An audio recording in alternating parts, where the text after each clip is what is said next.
શાસ્ત્ર તો એનાથી વધારે કહે છે કે જીવનમાં 3 વખત ગાયનું દાન અવશ્ય કરવું. તો દર વખતે પણ 3 વખત.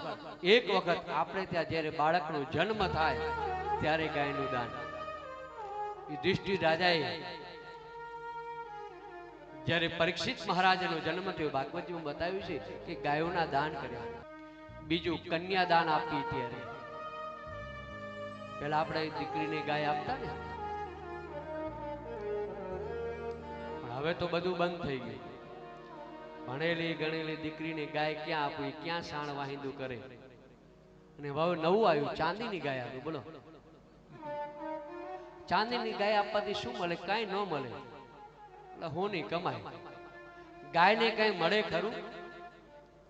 તમે 500 ની ગાય ચાંદીની લાવો, એના કરતા 50 રૂપિયાનું ગાયને ઘાસ ખવડાવો તો ગાયને તો મળે.